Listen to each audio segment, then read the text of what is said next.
Alors, traducteurs, bonjour. Amis traducteurs, bonjour. Nous allons vous raconter l'histoire des traducteurs littéraires de la TLF. Donc, moi, je suis Paola Plédius, présidente de la TLF, et les traducteurs audiovisuels de l'ATA. Isabelle Miller, présidente de l'ATA. On va vous raconter comment s'est passée pour nous la crise sanitaire, l'avant-crise sanitaire, l'après-crise sanitaire, et comment, en réalité, dans l'adversité, parce qu'il y a quand même, on peut dire qu'on a eu pas mal d'adversité au moment de la crise sanitaire et même avant, puisqu'il y avait des problèmes structurels auxquels s'est rajouté le conjoncturel, on a réussi à rebondir et même à trouver des possibilités qui n'auraient sans doute pas existé sans cette crise. Oui, Hein? elle nous a stimulés. Même, Et elle a stimulé nos interlocuteurs. voilà, elle a stimulé nos interlocuteurs. Alors, est-ce qu'on va peut-être quand même vous présenter qui sont les traducteurs littéraires et les traducteurs audiovisuels ? Parce que c'est une race ou une ethnie, je ne sais pas, ou une famille de traducteurs un peu particulière, car nous sommes des auteurs. Nous avons la particularité, toutes les deux, d'être des traducteurs auteurs de nos textes, et donc d'être considérés comme des auteurs de nos traductions, avec les mêmes droits que des écrivains, qu'est-ce qu'il y a dans les auteurs ? Alors, j'ai vu que tu avais listé, toi, des auteurs. Les auteurs, en général, il y a les auteurs des musiciens. Ah, les auteurs, les artistes-auteurs, d'ailleurs. Hein, cette famille-là, elle s'appelle artistes-auteurs. Il y a les sculpteurs, les peintres, les photographes. On peut vous en citer 20 comme ça, des professions. Vous voyez un peu le topo. Nous, on est rattachés à cette famille parce que notre traduction est considérée comme créative. On est des auteurs secondaires à l'auteur d'origine, bien sûr, qu'on traduit. Mais c'est de la création. Et c'est ça qui fait un auteur, le côté créatif. Voilà, c'est l'originalité du texte, en réalité, dans lequel, soi-disant ou normalement, est la personnalité de l'auteur. Alors, il y en a qui considèrent que les traductions pragmatiques sont également... il n'y a pas de raison que ça ne soit pas créatif et que vous n'en soyez pas des auteurs. Donc, ça s'étend aussi, ce domaine-là. Ça peut être un débat. Voilà. Mais la différence, en réalité, au final, c'est le régime social. Parce que nous dépendons donc du régime social des auteurs, qui était géré par l'AGESA, en ce qui nous concerne, nous, pour les auteurs, les traducteurs, et par la Maison des artistes pour les arts visuels et d'autres catégories d'auteurs. Et c'est quand même une spécificité, on va dire. Hein, mais qui avait besoin d'être dépoussiérée, mise à jour. Et c'était sur le point de se faire il y a à peu près 2 ans. Ben, ça avait commencé. En fait, tout a commencé en 2019. En réalité, c'était avant la crise, notre histoire. Donc, il y avait eu une réforme du régime social des artistes-auteurs. Alors, certains disent artiste-auteur. Ça, c'est quand on parle du régime social. Quand on dit artiste-auteur, c'est dans le code de la sécurité sociale. Dans le code de la propriété intellectuelle, on parle d'auteur. Donc, c'est aussi un débat, ça. Quand, selon les organisations professionnelles qui défendent les auteurs, il y en a qui parlent d'auteur et il y en a qui parlent d'artiste-auteur. C'est la même chose en réalité, sauf que d'un point de vue, on considère l'aspect juridique du Code de la propriété intellectuelle, de l'autre, bon, c'est aussi juridique, hein, le Code de la sécurité sociale, mais l'aspect régime social, fiscal, etc. Donc en 2019, on va situer un peu le contexte, on va dire, de l'histoire qu'on veut raconter. Oui, rapidement. Donc, non, mais rapidement, il y a eu une réforme de notre régime de sécurité sociale, où avant, il y avait des auteurs affiliés et des auteurs assujettis, c'est-à-dire si on gagnait moins de 9 000 € par an, on ne cotisait pas pour la retraite, hein, pour si schématiser. On gagne moins de 9 000 € par an en tant qu'auteur. En tant qu'auteur, oui. On a une autre profession, une autre source de revenus. On peut être prof, on peut être auteur pragmatique, enfin... Oui, pluriactivité. Donc il y avait les affiliés, c'est ceux qui gagnaient plus de 9 000 €, les assujettis, ceux qui gagnaient moins de 9 000 €. Et il y a eu plein de problèmes. Il y a le scandale de l'AGESA, vous en avez peut-être entendu parler, des cotisations retraite qui n'étaient pas appelées. Bon, enfin voilà, on va passer sur le détail. Donc une réforme a été mise en place à partir du 1er janvier 2019, où tous les auteurs, quels qu'ils soient, dès le premier euro, cotiseraient pour la retraite. Donc, suppression de la distinction affilié-assujetti. Et deuxième volet de cette réforme, au lieu que nos cotisations soient prélevées par l'AGESA, elles allaient être prélevées par l'URSSAF Limousin. Alors on se disait super, l'URSSAF, ils sont plus calés, ils sont plus... Et puis, Ça a été un gros bazar, pour tout dire. Voilà. Vous n'en avez peut-être pas entendu parler de l'URSSAF Limousin, parce que nous, on va chez les vaches pour... C'est à côté de la gare de Limoges. Non, je ne sais pas pourquoi ça me fait penser à des vaches, le Limousin. Mais bon. Le Limousin, oui. Voilà. Donc, 2019, il y avait ça. Ensuite, il y a eu également le rapport Racine. Disons que le ministre de la Culture de l'époque, qui était Franck Riester, parce qu'on dépend de la culture. Donc, voilà, notre ministère de tutelle, c'est le ministère de la Culture. Le ministre de la Culture de l'époque a commandé à Bruno Racine un état des lieux de la situation des créateurs. Parce que les créateurs, c'est aussi comme ça qu'on nous appelle, auteurs, artistes-auteurs, créateurs. Ça fait partie de la même famille. Donc, nous, toutes les organisations d'auteurs ont été auditionnées en 2019 pour raconter nos problèmes, ce qui allait pas, comment on voulait améliorer les choses. Rapport Racine. Donc, il faut que je change de 23 diapositive. propositions. Donc, du rapport Racine au plan auteur, c'est l'histoire qu'on va essayer de vous raconter en 18 minutes. Alors, on va voir si on va réussir à vous faire suivre. Là. Voilà. Donc, le rapport Racine, c'est cet état des lieux de la situation des créateurs. Donc, qui parle d'abord de leur précarité. Voilà. Donc, c'est vraiment ça. Ce rapport Racine, il a été... Tout le monde l'attendait. Enfin, il y avait plein d'organisations d'auteurs qui l'attendaient avec impatience, qui se disaient que ça allait être la panacée à la situation des artistes-auteurs, tous nos problèmes allaient être réglés, qu'enfin on prenait en compte les besoins et les spécificités des créateurs. Bon, ça a traîné, il n'est pas sorti tout de suite, on ne savait pas trop pourquoi. Il est sorti en janvier 2020. Il est sorti en janvier 2020. Et on se mettait au travail.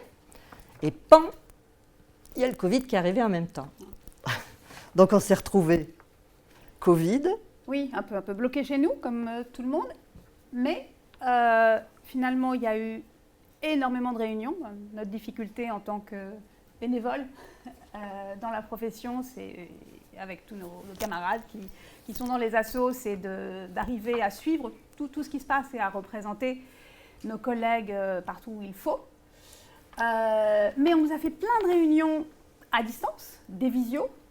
Et on en aurait peut-être eu moins, finalement, qui nous ont permis de nous rencontrer entre artistes-auteurs, auteurs, avec les gens de l'administration. Ça a été un peu dur à suivre, mais finalement, au niveau de l'information et de la discussion, ça a été une opportunité en réalité. Il s'est passé peut-être plus de choses. Ouais. Alors, on a aussi toutes les deux, Isabelle et moi, on n'était pas présidentes de nos associations en 2019.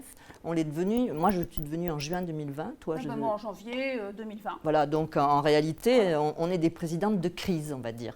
On s'est retrouvés, on a pris la succession de nos prédécesseurs. Et sur quoi on est tombé? Sur la crise Covid, sur la réforme de l'URSSAF, sur le rapport Racine, le plan auteur. Donc on a été obligé de prendre tout ça à bras-le-corps. Moi, j'ai trouvé ça assez amusant en réalité. Alors, elle parle des réunions visio. Comme il y avait il y a eu le confinement, donc c'était en mars, je crois, 2020, donc on ne pouvait plus se réunir. Moi, j'ai fait ma première réunion en tant que présidente en présentiel au ministère de la Culture, où c'était assez formel, il y a plein de gens qui sont timides, que c'est pas prendre la parole, donc c'est celui qui parle le plus fort qui a raison. Hein. Voilà, c'est quand même un peu comme ça. Et avec les visios, finalement, ça a remis un petit peu tout le monde à égalité. Tout le monde a pu participer, et ceux qui n'étaient pas en région parisienne, notamment. Ceux qui ne parlent pas trop, ils pouvaient toujours écouter et parler dans le chat. Donc ça a remis certaines choses à plat.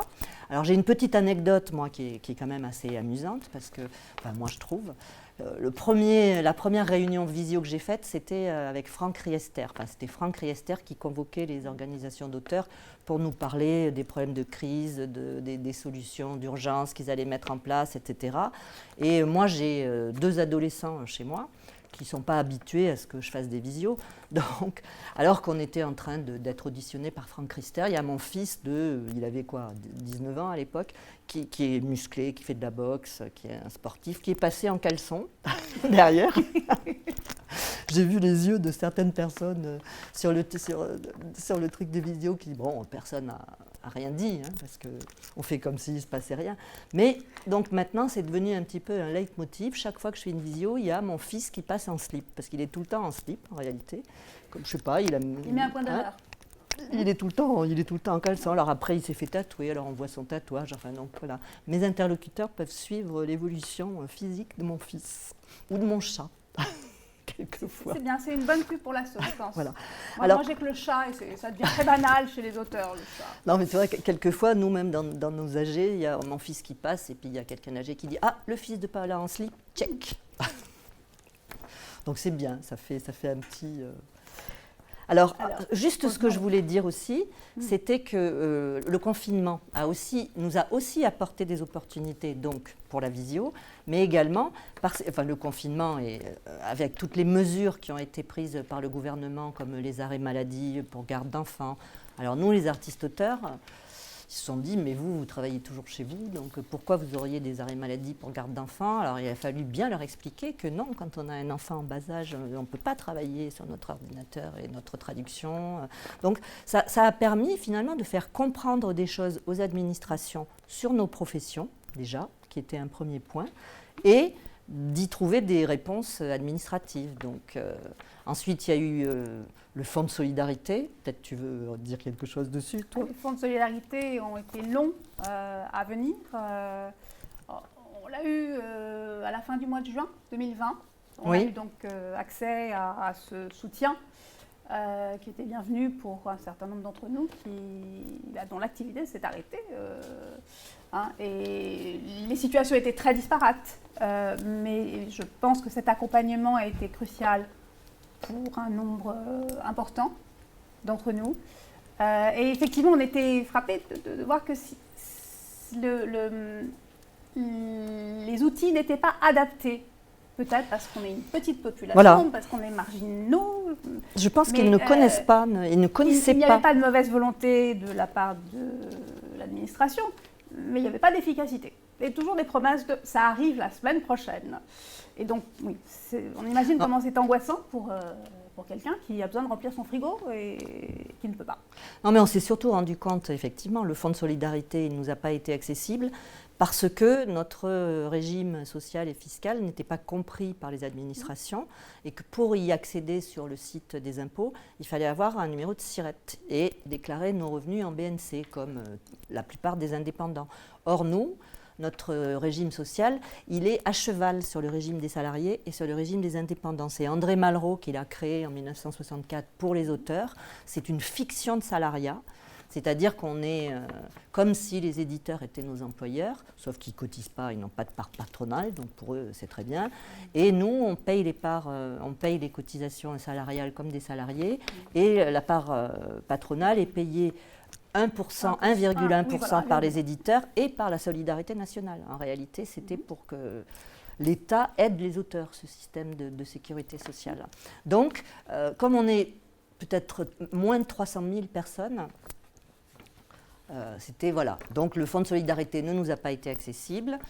Donc, on a eu des fonds sectoriels qui ont été mis en place, donc des solutions, on va dire, par divers organismes, au coup par coup, qui ont été faites. Les organismes de gestion collective, voilà. Bon, alors, le ministère de... Donc, ce rapport Racine, il y avait 23 propositions qui avaient été proposées, qui avaient soulevé beaucoup d'enthousiasme chez certains. On s'attendait à ce que ça nous apporte beaucoup.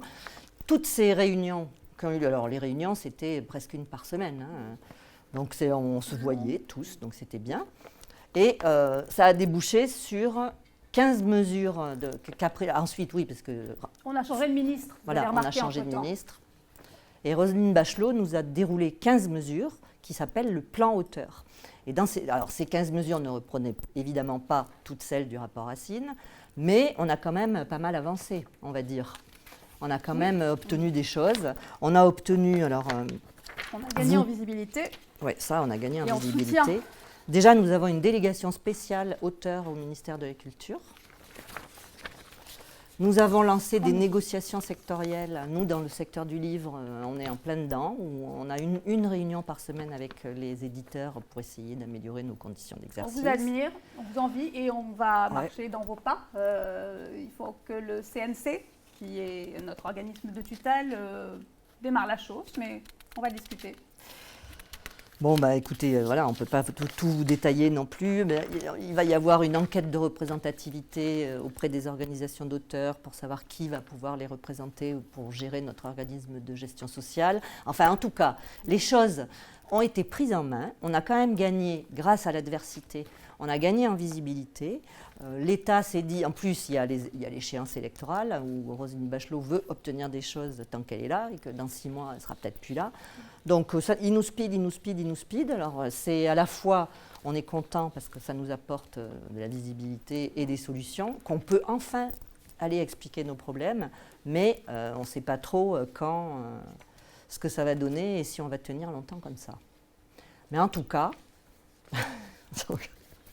Mais en tout cas, on peut se féliciter.